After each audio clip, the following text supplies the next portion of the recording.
Bale, ito na guys ngayon yung mga solar panel natin dito sa bahay. Ito yung solar panel ng Bosca. Ito ay 60 watts, bali dalawa.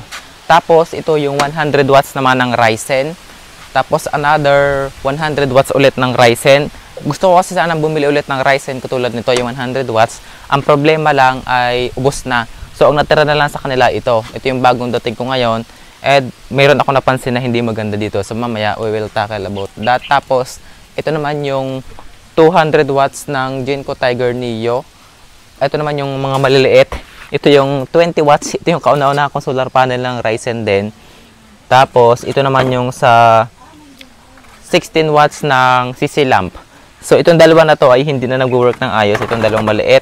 Ang gusto ko talagang bilhin noon dati ay itong sa 100 watts ng Ryzen kasi maganda yung kanyang conversion. Mataas yung kanyang efficiency kumpara dun sa ibang solar panel. Pero dahil nga ubos na yung ubos na itong Ryzen, ito na lang yung nabili ko, yung kanilang 100 watts. Kaso may napansin ako dito, parang fake yata siya. Ito, ibang-iba yung kanyang itsura. Itong sa Bosca, okay pa naman. Tingnan nyo yung kanyang mga solar cell. So ayan, wala pang problema dyan. Makinis na makinis pa. Kahit lagi nakabila din sa bubong. Ito namang dito tayo sa 200 watts. Same pa rin. Ito okay pa rin. Wala siyang mga gas-gas or wala siyang parang bitak-bitak dun sa kanyang mga solar cell. At nagkaroon tayo ng problem dito sa ating Ryzen na solar panel. Kung mapapansin nyo, marami na siyang mga crack dyan. Hindi ko na natapunasan. Ayun o.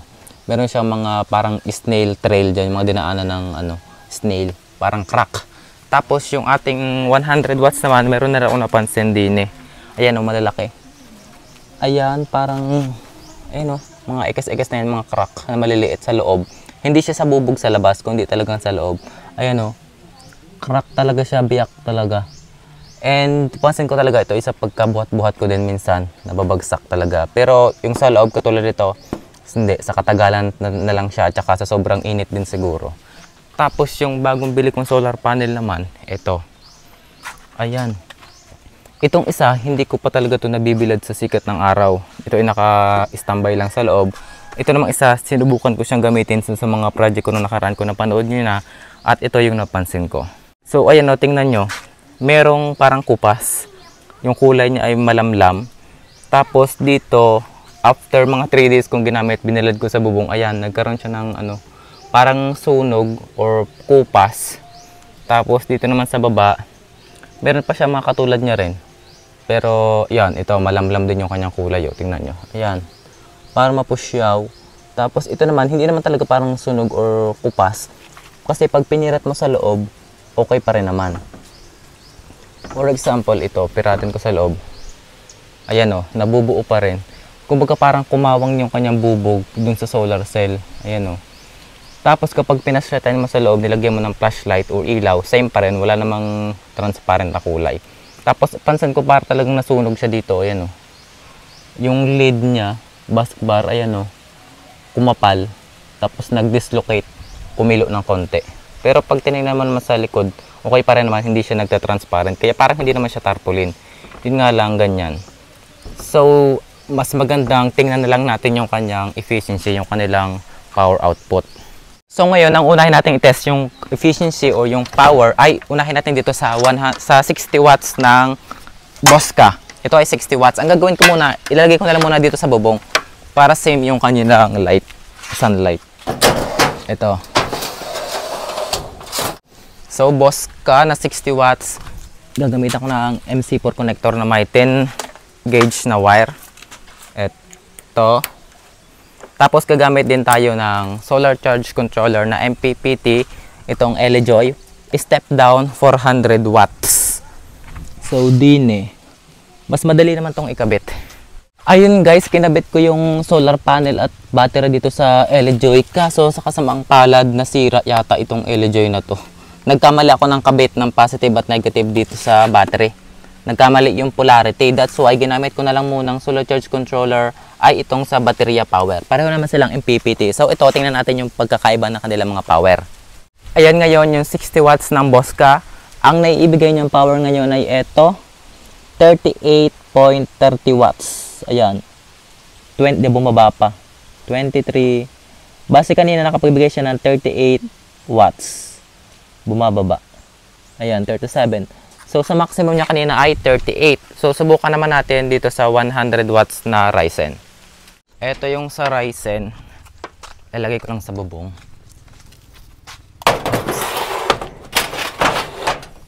Tapos, lilipat ko lang to.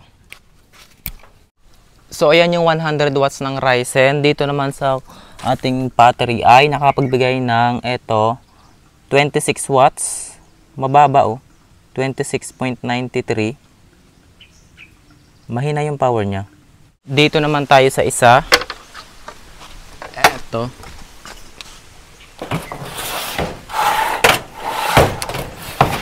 So, let's see yung power dito. Dito, ayan. Nakapagbigay ng 73 watts. Aba, mataas siya. So, mataas yung power ng ating 100 watts yung bago ito. Ayan. 70 watts. Ito ang Tiger Neo.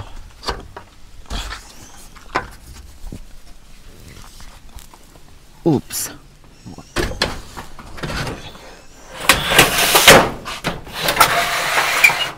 Ayan. So, 200 watts ng Tiger Neo. 200 watts. Ayun, nakapagbigay ngayon ng 140 watts yung ating Tiger Neo. Pinanood ko nga pala guys yung video at napansin ko kaya pala mababa yung power ng Ryzen ay nakakanlungan siya nung dahon ng nyog. Ayun. So, nagkamali tayo dun sa pag-show ng video. Nakakanlungan siya. And ngayon yung Ryzen ay nandun na sa taas, yung 100 watts. Ayan na yung 100 watts na Ryzen na yung luma. And nakalantad na sa sikat ng araw tapos nilagyan ko na rin ng patungan sa ilalim ng kawayan. So, hindi na siya nakapatong sa yero. Tapos, chinarge ko yung power station gamit yung 100 watts ng Ryzen ulit, yung luma. At mataas pala rin yung kanyang power output. So, nakapagbigay siya ngayon ng 66.70 watts. So, ayan. Ginamit ko pa rin yung same solar charge controller na battery power ng MPPT. Ayan. 66 to 67 watts. Mataas pa rin naman. So, ngayon naman, ipapag-combine ko yung dalawang 100 watts ng Ryzen. Ito. Ipapag-parallel natin yung dalawang Ryzen na 100 watts para matry natin kung mas tataas yung kanyang power kumpara dito sa 200 watts ng Tiger Neo. Kailangan natin ng Y or ng splitter. Eto, ipaparallel natin siya. Ayan, tingnan natin din eh. Nasa kalikot tayo. Ayan, 122 watts. So, ulitin ko ngayon dito sa Tiger Neo na 200 watts. Let's see kung ang power niya ay mas mataas pa rin. So, ayan, 200 watts ng Tiger Neo. So, ngayon yung 200 watts ng Tiger Neo ay nakapagbigay ng 79 watts. Ayan, 68, 102. Maximum niya ang 102 watts yung Tiger Neo.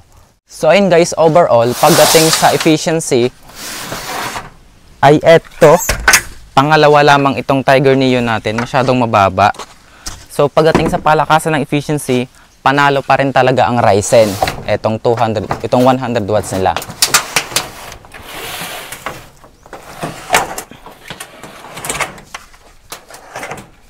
Ayan. So, mas mataas yung efficiency nito, mas panalo. And pagdating naman dito sa ating solar charge controller, malaki sana yung tiwala ko sa Elijoy. Yun nga lang, isang reverse polarity lang, nasira agad. Nagkamali ako ng kabit sa battery. Positive at negative, nagkabaligtad. Nag-declap, so nasira agad. Hindi na siya nag-charge. Pero try kong i-revive kung makakaya pa. So ilalagay ko nga pala yung link natin sa description below. Lahat ng ginamit natin, solar panel, battery charge controller, wire, MC4, tsaka yung mga iba pang ginamit natin. So ayun. And flex nga pala natin si RDC DIY Automatic Solar Lights kasi nagpapa-shoutout, galing siya sa TikTok.